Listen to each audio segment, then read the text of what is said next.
David Hensey, just a quick question on this is what, a 2-year term?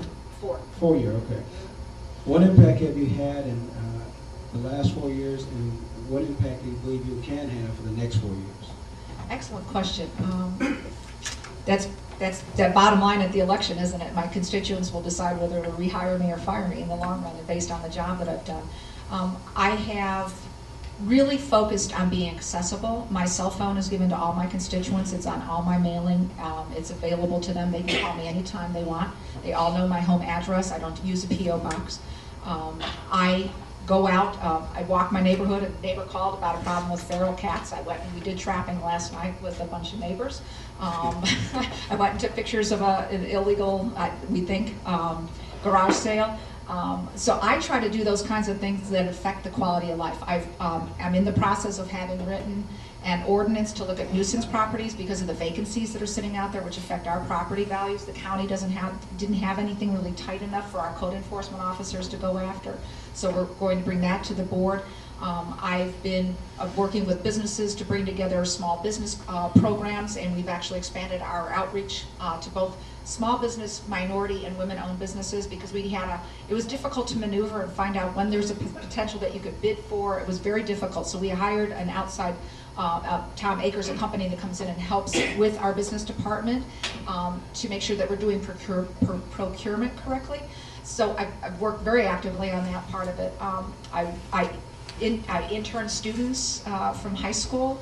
I'm still actually a school teacher. I'm on an unpaid leave of absence from the district. I will probably go back someday because I miss my kids, but that aside, the county, that's probably the one area the county doesn't have direction over, is our school district. It's a completely state funded, but there are ways that we can set up more programming, help jointly write grants, do job shadowing, those types of things that can come into play.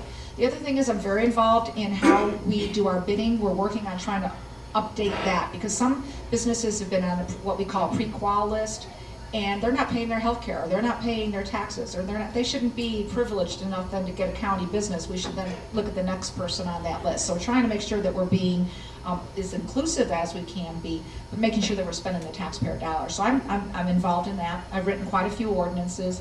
I had a student that came to me with an idea because their neighbor had killer bees in their yard and wouldn't do anything about it. And so she wrote the code for us and introduced it as a student, and the county commission adopted it, and now code enforcement has some teeth to be able to go in and deal with getting rid of nuisance killer bees. It may not sound like the most sexy idea out there, but you know what? It's all about constituent services in the long run, and I think if you hear from them and whether I agree or not, I'm their voice or their access to that.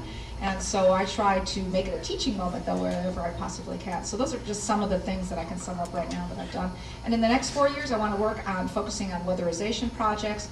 I made a suggestion just recently that as we look at the neighborhood stabilization dollars that came in from the federal government, that I think the Water Authority, I asked for an agenda item, because they kind of forget that they actually are under us, to maybe, instead of doing the turf removal, to take some of those conservation dollars, do an RFP and go out and do targeted neighborhoods, maybe starting with senior citizens first, and then older neighborhoods that are 30, 40, 50 years old, and do toilet replacements for the low flush toilets, shower head replacements, and you can employ plumbers, you can get people to work, but you're also then saving water in the long run, and you're helping a constituent with something that is not difficult to do, but takes a little bit of money up front, which many don't have right now, but really it's a cyclical piece. It links everything together: jobs, environment, and economics in the long run. So that's another program that I'm going to try to see if I can get off the ground.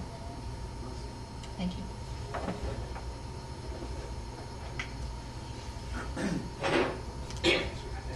Dr. Richard Hawkins. What is the county spending money on right now that would actually benefit the county to stop, or the economy for the county to stop doing? Christian Kiliani. We are in the process of, we have a regional planning board that I actually wrote the legislation for back in the 90s. And it's never been used for what it really was intended to be, which was land use and then planning policies. What we're doing is we've taken direction to look at business licensing, code enforcement, animal control, parks and rec, maintenance, and look at a regionalized program, so that is you as a business person, for example, needed to get a business license because you had a small business in Henderson and in the county. One-stop shop. We shouldn't each have a reinventive. We shouldn't each be charging you a fee. We shouldn't each be making you go through a different set of standards.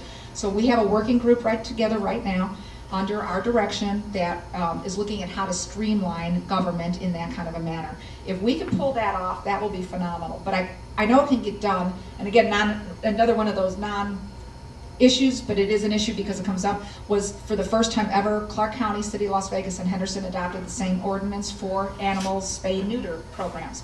That has never happened before, because each of us get into our own turfs and forget that this is about service. The dog or a cat that ran away doesn't know if they're on the south side of Sahara or the east side, whether they're in the city or the county. And nor do code enforcement issues. So why don't we take a look at how to blend that? So we did that for the first time ever, and it's been successful. And if we can capitalize on that kind of a shared service component, not everything is a consolidation, but there can be efficiencies that we come in.